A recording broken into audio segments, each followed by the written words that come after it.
Исус го споредил нашето спасение и влегувањето во небесното царство со тоа што сме поканети и учествуваме во свадбена гозба. Зошто го споредил тоа со свадбена гозба? И одговарајќи, Исус пак им говореше во параболи и рече: Царството небесно прилега на еден цар кој направи свадба за својот син. Затоа одете по крстопатите и колку мина ќе најдете, поканете ги на свадба. И се наполни свадбениот дом со гости. Суштинските елементи на свадбената гозба се младоженецот, невестата и гостите. Царскиот син во параболата го представува прводојдениот Исус, кој дојде како Син Божи. А поканетите гости ги представуваат светците кои го примаат Исус и продолжуваат кон небесното царство.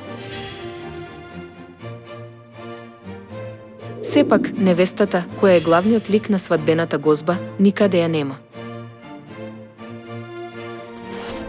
Ова е затоа што времето за појавување на невестата се уште не било дојдено при неговото прво доаѓање.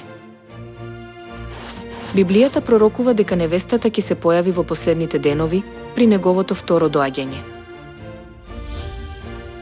Бидејќи дојде свадбата на јагнето и невеста му се приготви. Блажени се поканетите на свадбената вечера кај јагнето.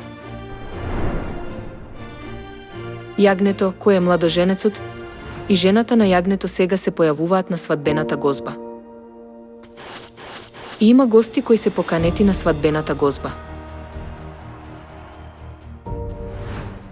На небесната свадбена гозба се наоѓаат младоженецот и гостите, како и невестата.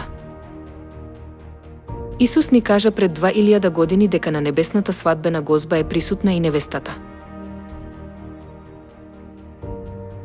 И тој го спореди нашето спасение и влегување во небесното царство со учество во небесната свадбена гозба. Тогаш, кој е јагнето, младоженецот, во пророштвото од Откровение поглавче 19? Јагнето е Исус. Сепак, јагнето кое се појавува со невестата го представува второто доаѓање Исус, кој се појавува во последните денови. А поканетите гости се светиите кои ќе го примат благословот на вечниот живот. Тогаш, која е невестата, жената на јагнето, која се појавува при неговото второ доаѓање?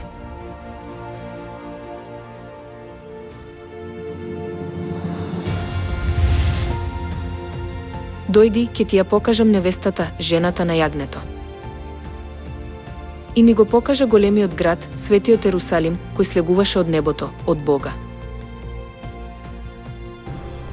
Небесниот Ерусалим ја символизира невестата, жената на јагнето. Кого го представува небесниот Ерусалим во Библијата? Небесниот Ерусалим е нашата мајка.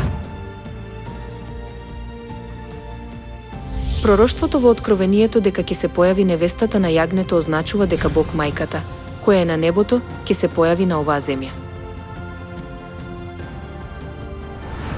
Со други зборови, во последните денови, второто доаѓање Исус, Бог Отецот и Бог мајката ќе се појават и ќе ги поканат светците на небесната свадбена гозба. Затоа, во последните денови, мора да го прифатиме не само Бог Отецот, туку и Бог мајката. Само тогаш можеме да го примиме благословот да влеземе во небесното царство како гости на свадбената гозба. Се надевам дека ќе ја примите Бог мајката и ќе уживате во радост и среќа во вечното царство небесно.